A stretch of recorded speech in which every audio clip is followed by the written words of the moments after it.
Hey guys, what's up? So first of all, forgive me a little bit if this video is kind of all over the place because my brain is so foggy, I feel like, since surgery. And I don't know if it's because I had 2 surgeries so close together or like it was the pain meds or a mixture of everything, but my brain's a little foggy, so bear with me. I am now catheter free. I got my catheter out yesterday, bright and early with Dr. Chen, because I'll just admit I had a freak out.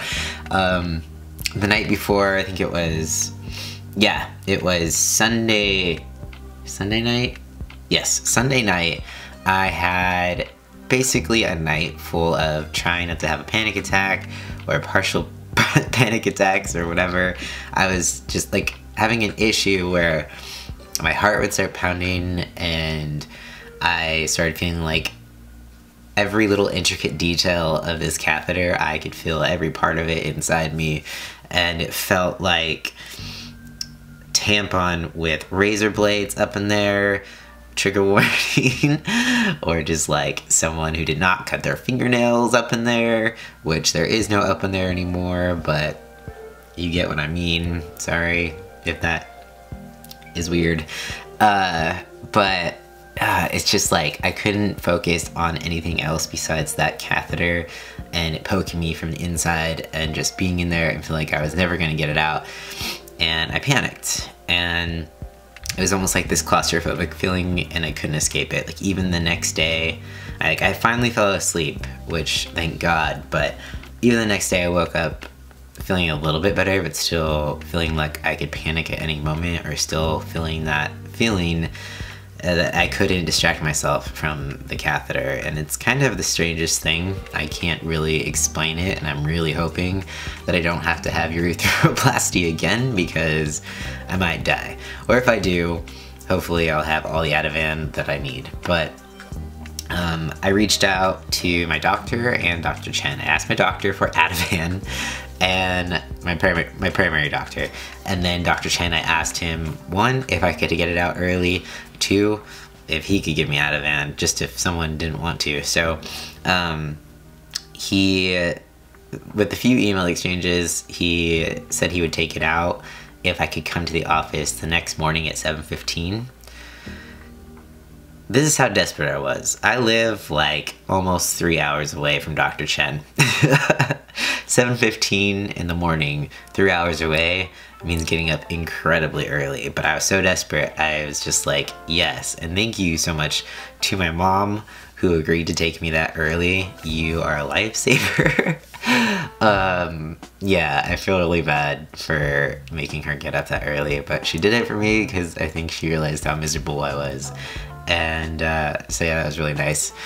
And so I got there nice and early. Dr. Chen pulled out my catheter, and very thankful for that. I think right now my only concern is, for some reason, you know, taking it out early might hinder my healing, or that my stricture will come back because I had it out taken out early. But Dr. Chen said that there's no like certain amount of time that you should have a catheter in, and it could vary. And the reason they don't give you like a concrete time of catheterization is because they don't really know what the optimal level of, or the optimal time of catheterization is. So basically the tiebreaker for my situation was that I was incredibly uncomfortable, so he's like, that's why we're pulling it.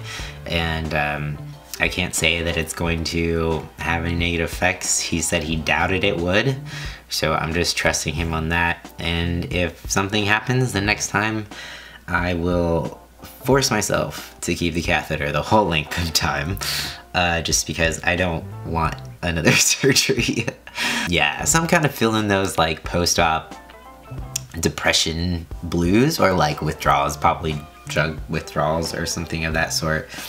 And trying to get over that hump, get back into normal life. It's weird in that transition stage where right now I'm starting to feel better, but I still have to be really careful.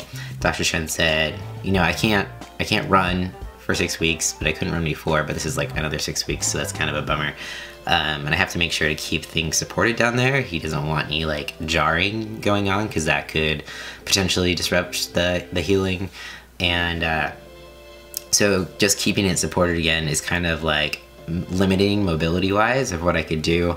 But he did say I could do like upper body movements, and I can walk according to how I feel. And I do have an incision above my scrotum underneath my phallus, so it's not the most comfortable to walk yet. I could still feel that incision at my scrotum. So I'm doing what I can to keep it at a proper pain level, but also just trying to feel better mentally at the same time.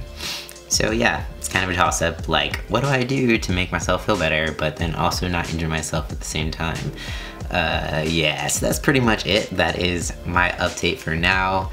Trying to integrate myself back into normal life. And for those of you that have been asking, I am not pursuing an erectile device at this time.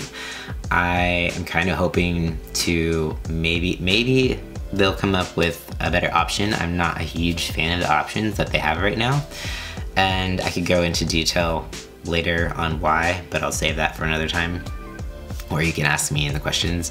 But I am pursuing testicular implants, so I've already gotten in contact with Dr. Chen about that, and that will be my next surgery. That's weird to say it's gonna be my next surgery, because I don't want another one, but basically they shaved my balls for surgery, and I'm like, where did they go? So I need I need balls. Like, they're so small and sad looking right now. It's kind of, yeah, I'm gonna go for the testicular implants and go stay with that. So yeah, that's it. Feel free to leave any questions down below. Thank you so much for your support and comments and for watching. Peace out. I'll see you next time.